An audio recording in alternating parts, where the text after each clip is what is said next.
Well, good morning, everyone. Welcome to the Sunday Conversation. We've been talking about some interesting things on the weekly radio show. A lot of interesting subjects coming up. And somebody was talking about energy. And we went into some different things, the energy of people, the exchange that happens between people when you interact with them. And then I saw something on the internet yesterday, and I thought, gosh, that's a great place to start. So there's a quote here. It says, energy is the currency of the universe. When you pay attention to something, you buy that experience. So when you allow your consciousness to focus on something or something that annoys you, you feed it your energy, and it reciprocates the experience of being annoyed. Be selective in your focus because your attention feeds the energy of it and keeps it alive, not just within you, but in the collective consciousness as well. And that's by Emily Marushin. Don't know who that is, but I thought that was fascinating. What are you buying with your attention every day? What are you focusing on? You've also heard whatever you focus on grows. Are you focusing on all of the things that you don't have and didn't get?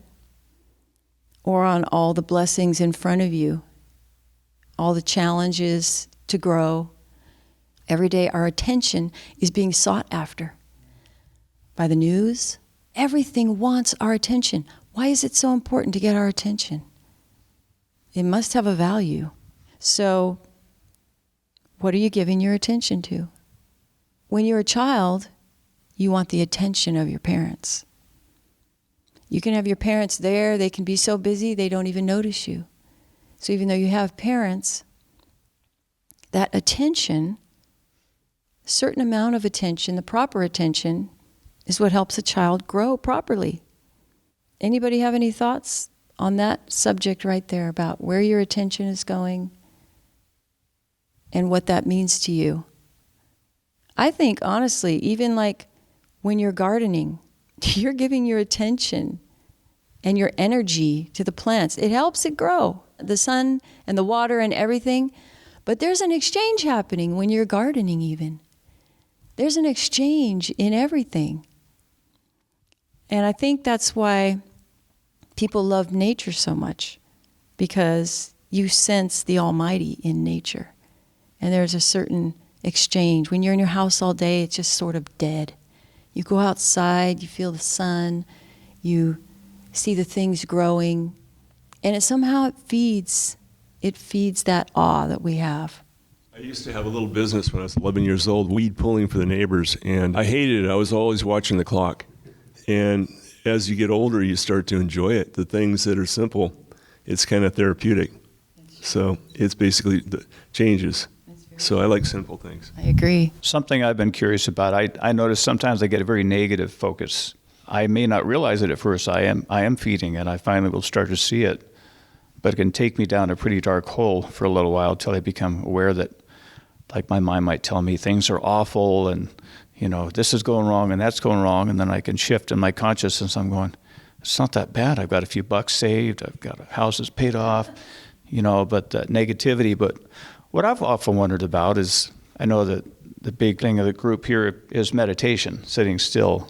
And sometimes that's really helped. And other times it seems like I need to connect with somebody else. And I've often wondered, why would that be?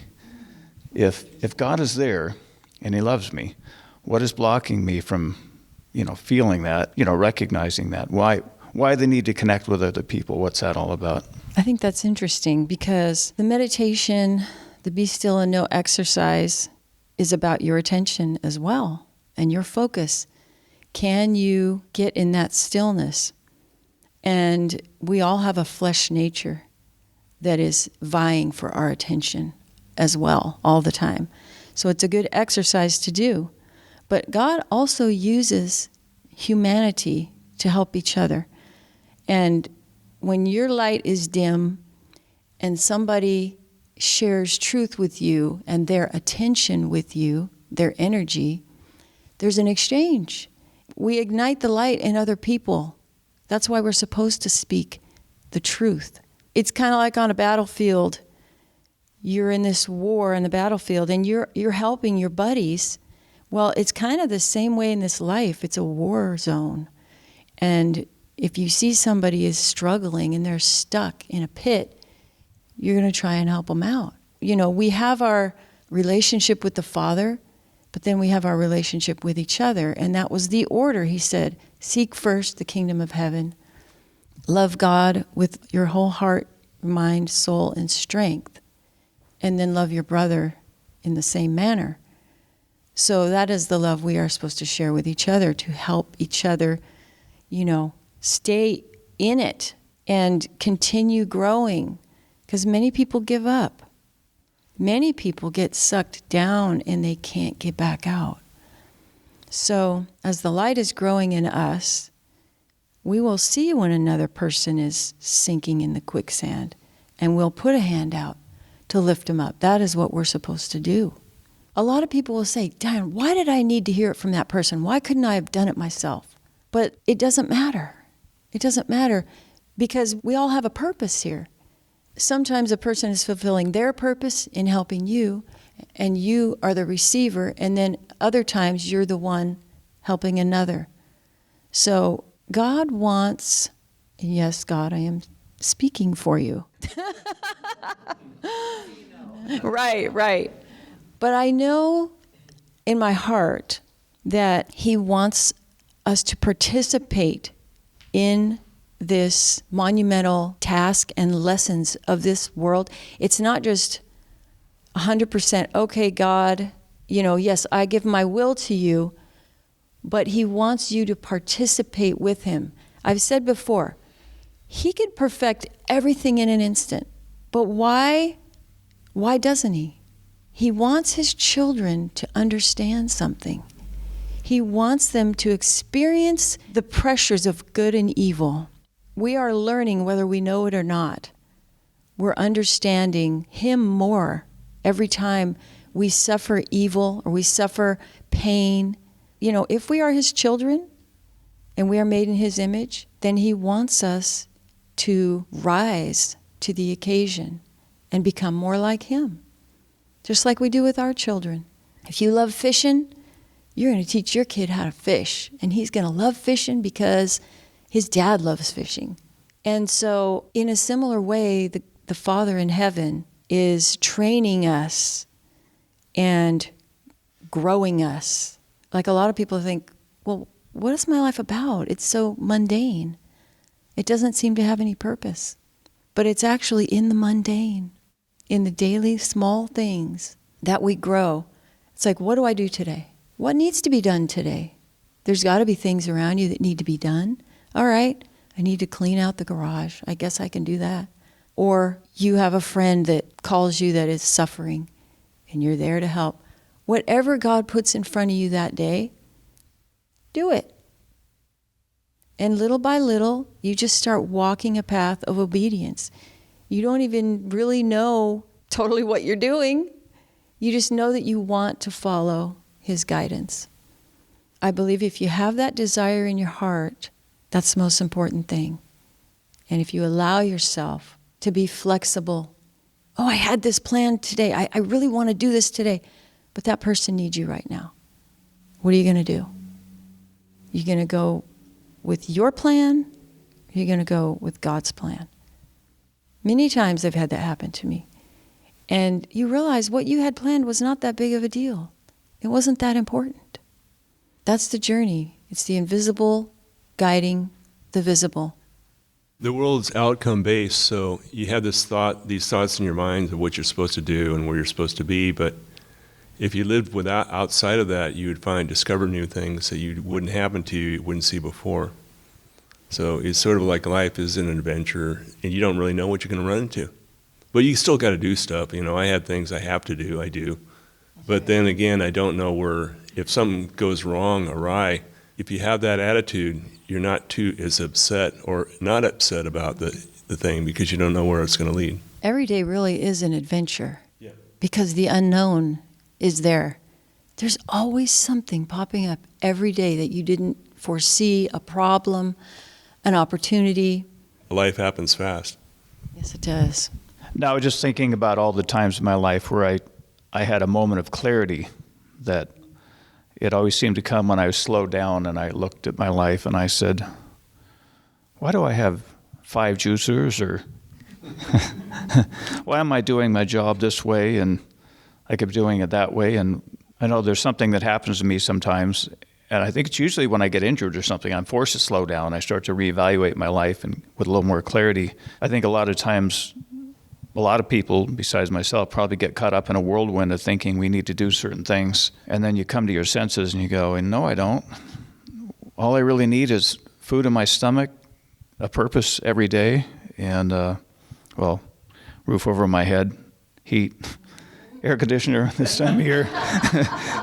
The list, I guess, I guess the list is growing. But no, I do have a lot of moments where I come to my senses. I go, what am I doing?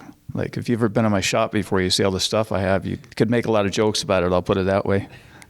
I have a problem with too much stuff, also, and what I see is there's some value I see in this stuff that, if you look at it closely, it's an obstacle. It's not a value, and so the value is something to my ego that happened before. The reason why I bought it or didn't have it.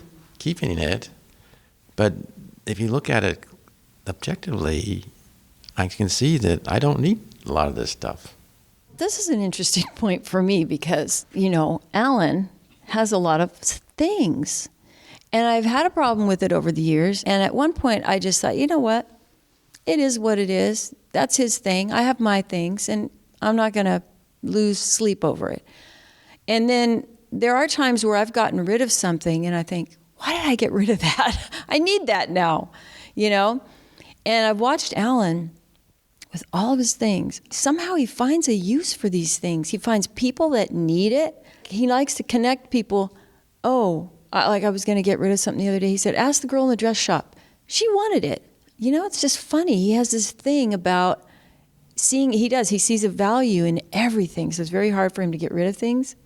But he also does know how to find a place for it somehow, which is interesting watching that. So I've just watched that with a little wonder because I'd rather get rid of stuff because I don't want it in my space, But yet he does a lot of good with the stuff too. I guess it's about balance and what your intention is. It's all about saving money too. I had rebuilt the cage in the chicken coop, the run that is, with old wire that I had taken down from projects, and then the panels that I saved, I had several of those. Those are about $100 each, and I was able to do it on a very low budget. Very little money. It's just sort of, you save a lot of money, you save a lot of trips into town, and I like living rural, so I like the independence. I'm a hoarder, there's no doubt about it. But my stuff most of it's valuable. I don't just save every jar that I use, and I've seen people do that. You go in the house, they got 3 years of newspapers, and I was thinking that, a lot of times with me, I suspect that it has something to do with not being where I should be spiritually. I put my value in stuff, because maybe I'm lacking something inside. So I kind of find a way to distract myself or to fill that emptiness or whatever. I don't know a greater way. And then other times I feel somewhat content too, where I may go through a period, all of a sudden I'm having a garage sale, I'm getting rid of, a lot of stuff. Anyway, just a thought. I'm a hoarder.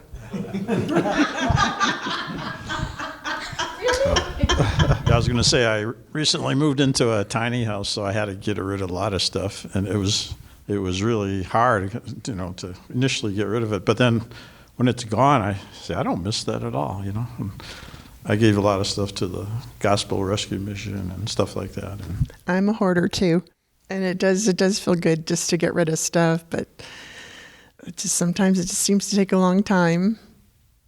So I'm working on it, because it does feel better when I do. Sometimes a lifetime. Sometimes people, when they go, they leave a mess for others to clean up. Anyway, I don't really have anything else moving me right now.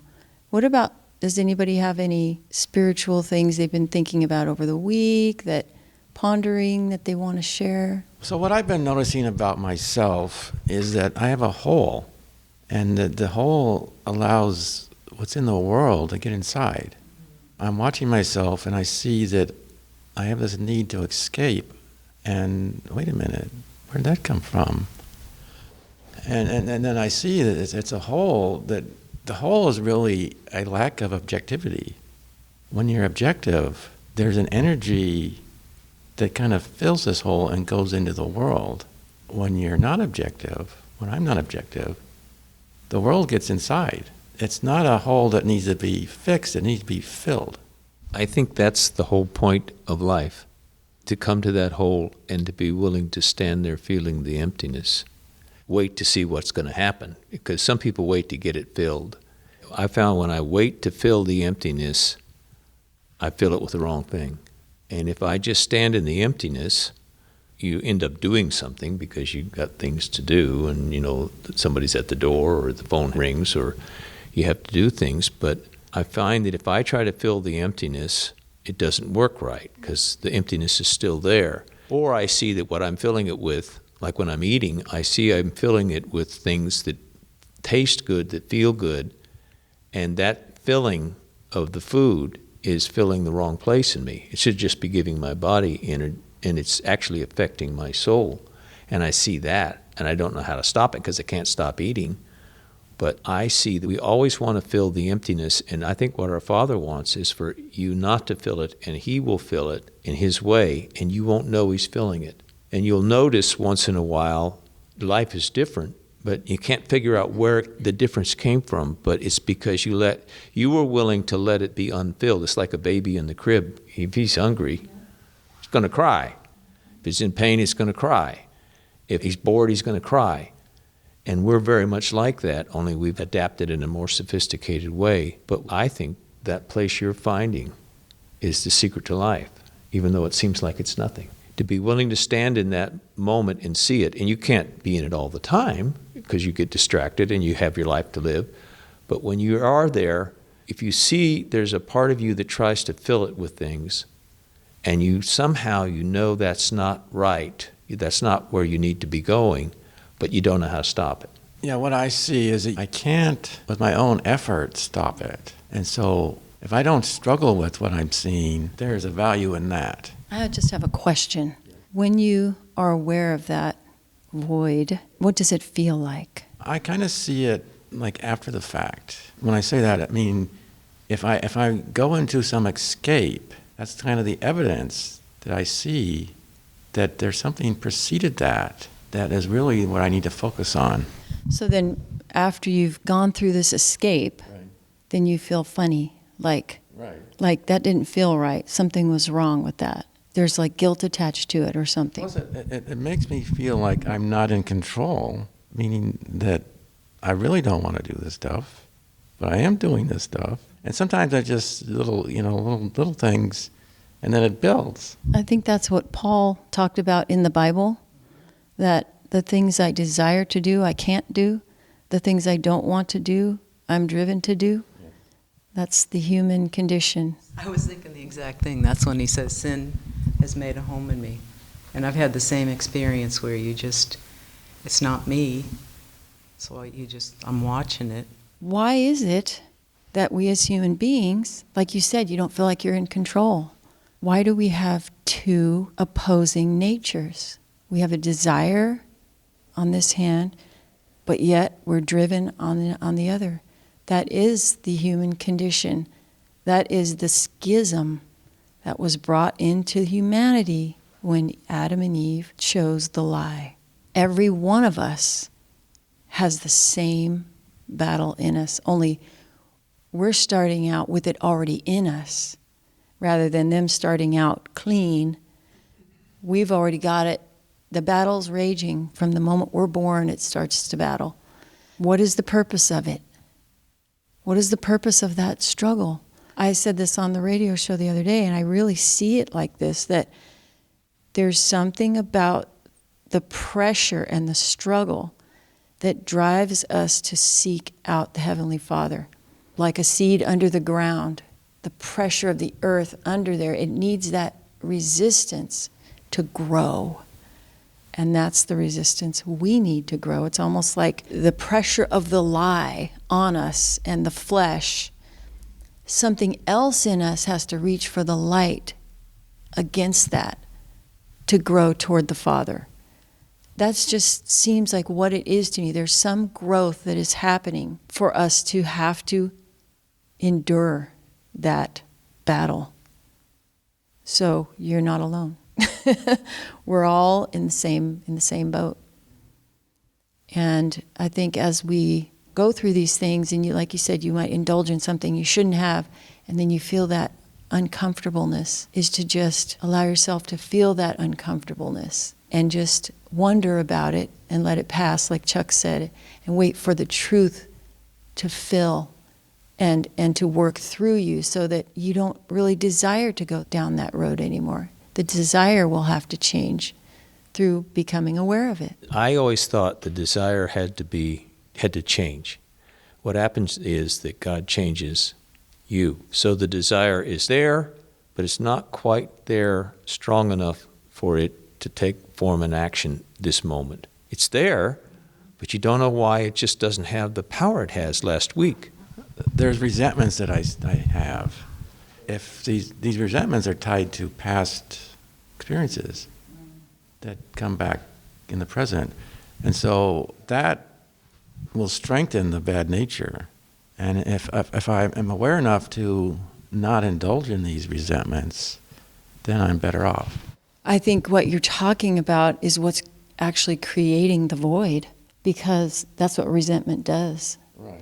The behaviors are the outward manifestation of something else. And it really does come down to the things. Have you been able to let go of everything that anyone's ever done to you? Have you been able to let go of the pain and disappointment of your interactions with people that have hurt you? You know, because those take up space. I think that is what I have a problem with. What's really my focus now is more political stuff. But it's really, those are kind of surrogates for unresolved family issues. Can you talk about any of them? I see the political stuff as a betrayal. No, I meant in the family issues. Well, but I see my dad as kind of not being there for me, as a betrayal. So that's a big one. A lot of people here can resonate with that because the Father represents God in your life. And whatever unresolved you have with your Father is going to carry to your Heavenly Father and will create a huge void. What I've experienced is that I wanted something done. I had to do it myself. I had to learn how to do all kinds of different things. And I was able to do that. God helped me do that. But at the same time, I'm reluctant to get someone else to do something for me. And I think that also reflects on the way I think of God. So you can become fiercely independent out of pride. I don't need anybody. I don't ever need anything from anybody. And that can build pride too. Resentment of the Father builds pride. So this is what creates the emptiness. And when you resent your Father for his betrayal, you are not seeing that you're in the same boat as him. We're all in the same boat. And so you're putting yourself above him. No. What happened when he was near his end of his life, I was actually taking care of him. And I could see that he didn't have a father when he was growing up. And he kind of basically did the best he could. And so I really had more compassion on him after doing that. But yet the pain of not having him as the father you wanted is what is still residing in you? Is that what you're saying? That's unresolved? I think it does reverberate into my life in different ways. But I am seeing things that help me resolve all this. It always comes down to the Father. It always does. And that lack of having the Father, doesn't it create a yearning for the Father? to be filled by, why do we need a father? Why is it so monumental in our life? Because we have a father, and part of us knows that there is a real father-son relationship that is supposed to be there. And when we are disappointed in our earthly life, it just sets our whole life off balance. Because somewhere in us, we do know that we have a father that loves us. I've had a lot of troubles to deal with, but I do see God's hand in helping me get through it. I think Alan has discussed some of his experiences where he got stuck on a side of the freeway in the middle of nowhere, but if he persisted, and God helped him out of it. Where I see in my life, I'd be stuck on that freeway still. Right. I think that the Father's love is so much richer than we can even imagine. What I see is that some of the troubles that I've gone through, if I really look at it closer, they're really blessings in disguise. And it's an experience I need to go through to understand stuff about myself that I wouldn't see if I didn't go through that painful experience. We're all being molded through the process of life. What everyone is seeking is that love of the Father. And we get little glimpses of it. He helps us get out of a jam and things like that. But to actually experience the fullness of that love, which I was able to feel at one time, I know what everybody's looking for. And not everyone gets to experience it. I've heard other people who have died and come back and have had interacted with the Father or Jesus or whoever, and they try to explain this love, and I know what they're talking about. And so I feel like I know what everyone is looking for and seeking, and we just get little bits and pieces. But it is so much more full and rich. It's not a mechanical thing. It is life itself. It's what makes everything alive. And I wish for everyone to experience that, because it's everything. It's absolutely everything. And in this life, we are distant and cut off from it. But somewhere in us, part of us knows that it's out there. And that's how we know that our parental relationships, we know when they're off. How would we know they're off? We know there's something, a standard. Where we get messed up is resenting the person that failed us because they couldn't love us the way God does. Some parents do better than others and are able to express that love toward their children. And if you even get a little bit of it as a child, it's just good for the soul, because it's a little shadow of what the Father has for us. I think I was about 4, maybe I became aware of God, but it was more through my conscience. And I remember being in the old shed playing. I had these reoccurring dreams that this spirit was mocking me and making fun of me. And it would be reoccurring. It would be a yellow light, and it would be laughing at me and all that. And so shortly after that, I found myself in my mind cursing God. And I talked to my mother about it. And because I don't remember what I said to her or she said to me, but it went away. It actually went away. And I found in another experience where I actually saw a fallen angel in my waking moments at a barbecue, and it was after dark. And I didn't see it at first. It was just sitting next to me. I started bringing it up to the other people in the group. I feel a presence next to me. And I was facing towards the house. There was a bright light facing towards the field. I moved my chair, and I kept talking about it. And after 3 times of that, it went away. And then I started looking out at the black field out there with the spotlight. and I saw a very dark shape, extremely dark, much darker than the shape of the field. It was moving so fast I couldn't focus on it, and it was getting farther and farther away. And it just seemed to disappear. Later on, I went in the house and started talking with the people in the house, and half the people there were going nuts. They were acting out of character. And a friend of mine actually, who I drove him home, he lost his faith that night. And I had to talk him out of it. And he was aware of it later. He told me about it. He was afraid of it. And what I find with evil is that it doesn't like to be watched or observed. It's terrified of our seeing it. And so what I found out later on, the people in the house, one of them pulled a loaded firearm on another person that was living there. And I knew both these people, so I talked to both of them. One of them didn't want me to bring up the question. She said, she just dismissed me. And so I just realized that spirit was working inside that house. And then I found out later from a woman who lived down the street from her, she knew the couple that lived there before. The man had gotten in an argument with his wife, walked out to the back of the field and shot himself. He was a manic depressive and an alcoholic. And that spirit out there was lingering around looking for a new home, and that's what it was. And because I was aware of it, conscious of it, it was protecting me. I was about 38. I was an adult. And I knew all the people at the barbecue. It was a small group. It was at night. And it was just kind of like a fire, and we were roasting hot dogs and stuff like that.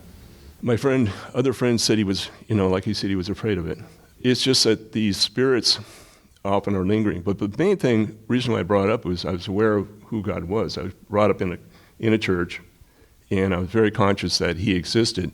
I didn't know that he had any involvement in my life, kind of distance. But when I left the church, we were given the choice. It wasn't a really religious church. It was Episcopal. But Episcopal church wasn't corrupted like it is now. But what it was is my mother said, if you're 15 now, you can attend church or not. And we decided to attend for a while because I liked the people there.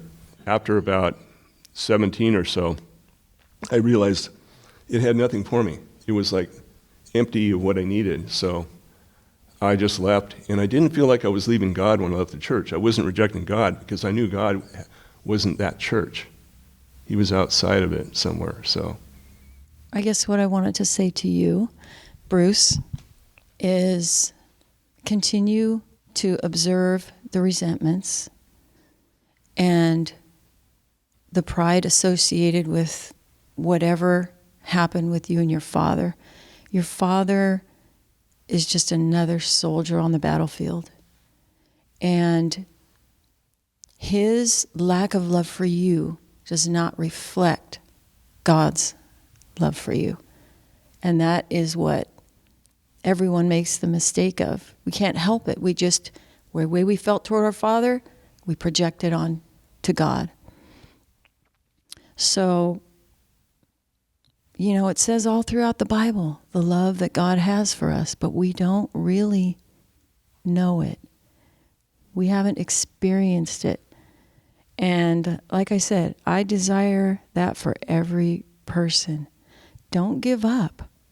Continue reaching for Him and having faith in Him and allowing Him to shape you.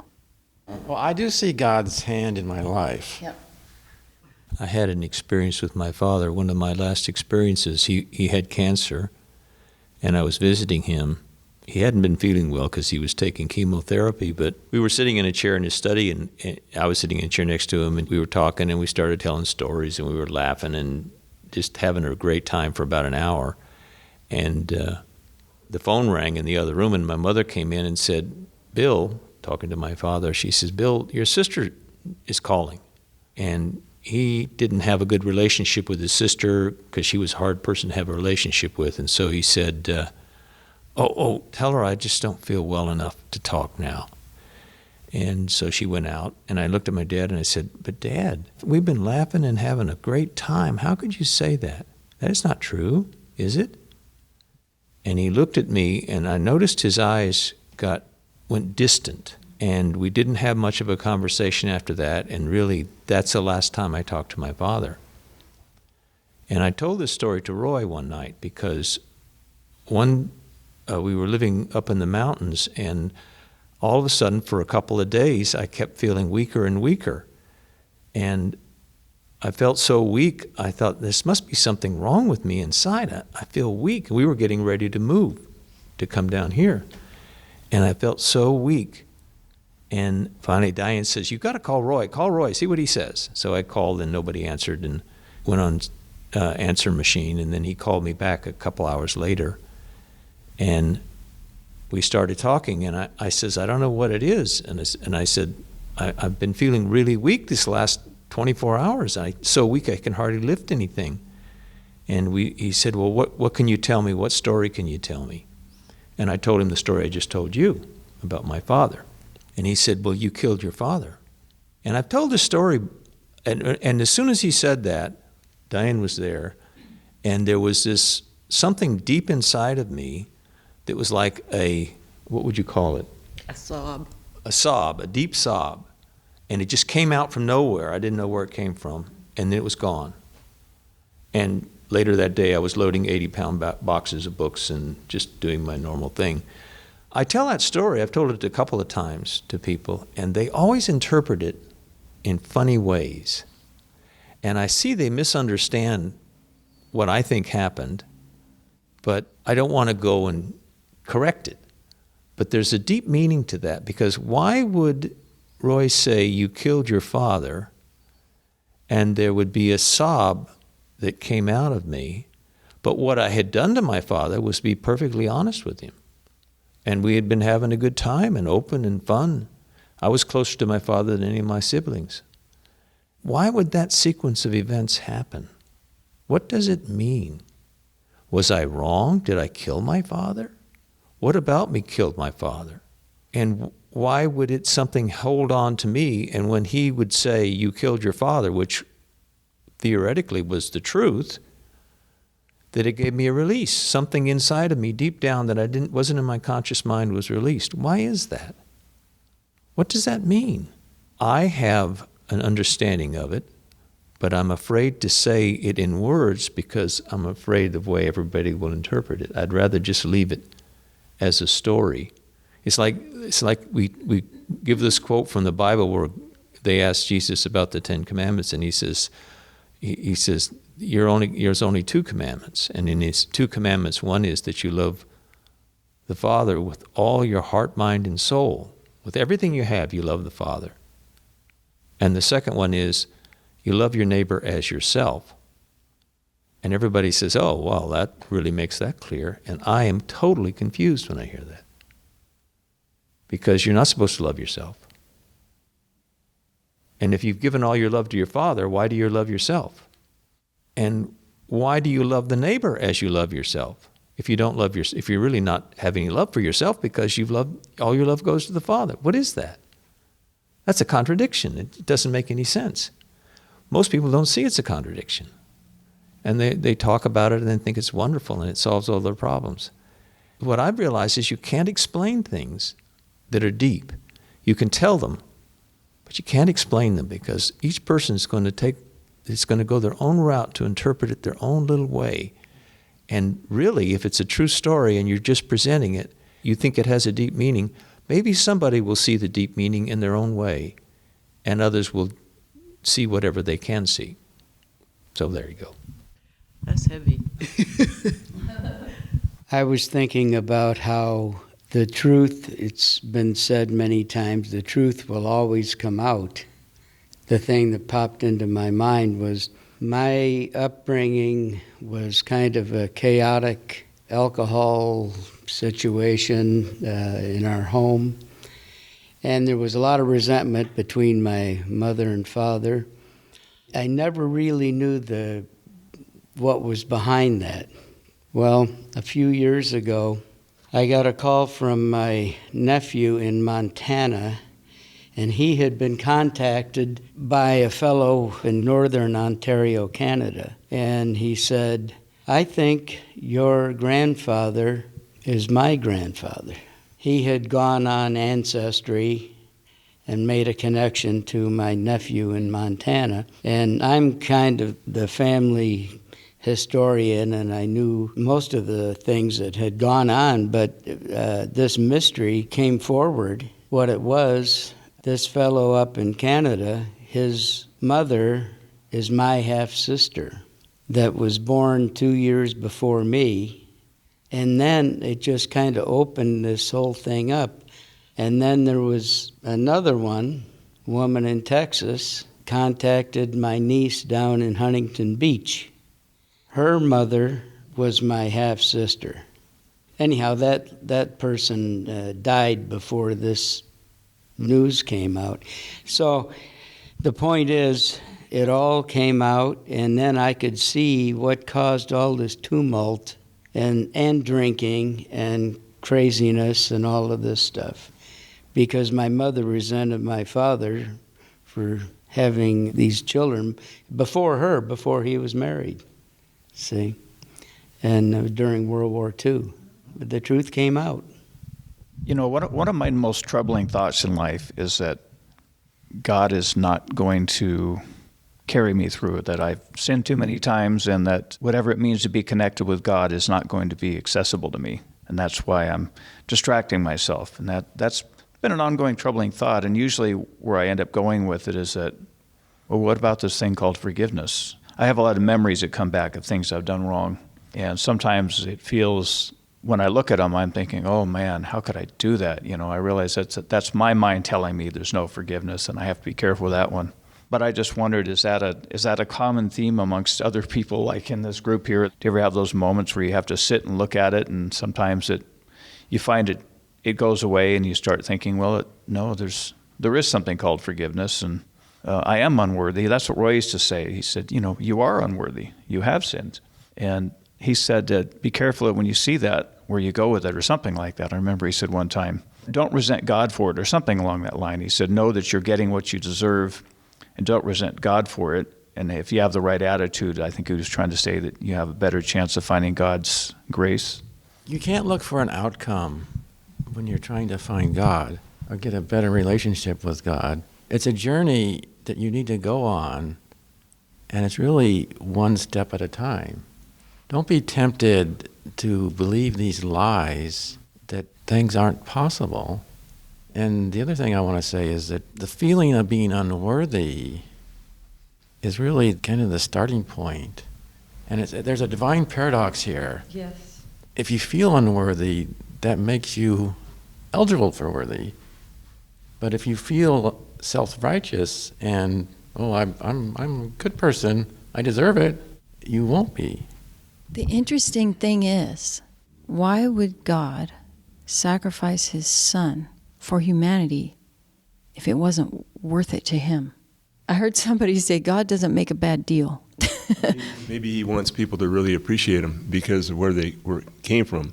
And I remember in the Bible, I don't remember what, one of the apostles asked Christ, why were you having dinner with the tax collectors and prostitutes? And he says, I'm not here to save the righteous. And it spelled it out pretty good. So we have to acknowledge our sin, our sinful nature, but at the same time, accept that this amazing gift was given to win us back. So while we know we're unworthy, we know somehow we're loved, because he would not do that if he didn't love us. The devil was cast out for his transgression with no return. We have been given somehow this journey to live in the lie, but be able to return with a greater understanding and a greater appreciation of what it means to be in his presence and his good graces. Doubting God's love. Does that sound funny? David, you say doubting God's love. So Doubting that I'm redeemable. Yeah. Oh, well, that's a little different. That's normal, I think, because everybody, we have all these conflicting thoughts when we're guilty. But you can either ignore that and just make your life about being good and forget what your mind tells you at these quiet times. Or you can say, why do I have this conflict? Because the question about you and God is really more about you than it is about God. Because you're here, and we don't see him around. We see evidence of him, but we don't see him. He's not standing in front of us in that way. So The question is, what is my part? What is my role? Where do I stand in life? What is real and what isn't? Because you know your mind is full of contradictions. What is real and what isn't? And my experience has been, I really can't trust my mind because it comes up with all kinds of answers. And sometimes they're right and sometimes they're wrong. So I'm reluctant to even speak because I don't want to speak out of my mind. If I'm going to speak, I want it to come from somewhere else. If you lose confidence in what your mind tells you, but you still have to think, how am I going to get this thing started?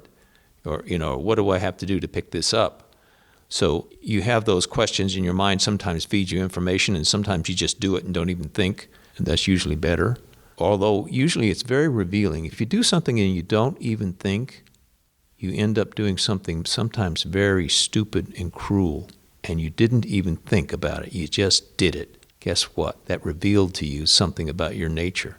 The danger of running things through your mind, or even of just doing what your mind tells you, is a special way, because your mind can be thinking things and you're not doing it because it's thinking. You can see it thinking and you're still doing it. That's the dichotomy you have to find in life. And when I say to people, don't trust in your mind, you know what they tend to do? I say, well, I'm going to stop thinking. There's a lot of crazy ways we approach that, but it's such an individual journey. Everyone has their own journey with their own set of traumas and circumstances, and you have to go through it. And I just say there's hope, that there is a way, and you can find that way. I haven't found it. I am finding it, and I've found that a lot of the things I believed before were not true, and I somehow went beyond that. And now I see that things about my nature that were a problem and I had to try to control, slowly, because I'm willing not to control them, I'm on this edge where they're not a problem. It's like when I go to get into that piece of chocolate, I'm seeing myself get into the piece of chocolate. It used to be, well, I'm not going to have any more chocolate. But now I'm eating the piece of chocolate, and all of a sudden, from being just a piece of chocolate, it's becoming a piece of something else, and it's some part of me is getting into that, and I see that, and I'm watching it as I do it. And that's enough for me. Whereas before, that would produce conflict in me, just to watch it. But now I find that if I'm willing to watch in this special place that you find yourself led to, because you will be led to the right way of watching if you're willing to be led. That's the whole point of Jesus. He did it first, and he's going to help you get there. And his presence you won't even feel. And he will lead you to this magical place where you're watching helplessly weak, and you're seeing the reality in the moment, but it's a special way of seeing where it's not just you seeing, it's sort of him seeing through you. He has this magical connection to reality like that, and he brings us through that and brings us to the Father's presence. So it's all these words I'm saying, but you have to go through it, and it's little nuances where you'll have something not quite right, and you'll have to see that. That's okay. That's the journey. And I'll tell you what, if you think you're cursed by this journey, you'll never get anywhere. You can't go through this always thinking you're cursed by the journey. Won't help. Knowing Dave, my hunch is the same with Bruce. Your experience with your father, you've always felt not good enough. No, you're never going to amount to anything. And it imprinted you so deeply that you can't imagine it any other way, that maybe even God thinks you're not going to make it in. What you've done is it's beyond the pale. I'm going to save everybody else, but not you. You see that? Our conditioning is so imprinted in us that even we kind of know that it doesn't make sense.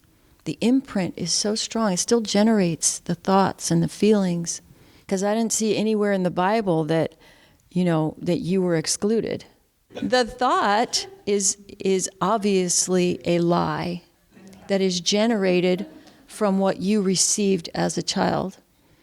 And I did want to respond to what Chuck said about love the Father with your heart, mind, and soul, and then love others as you love yourself. I'm not 100% sure that's the exact translation. I kind of wonder about that.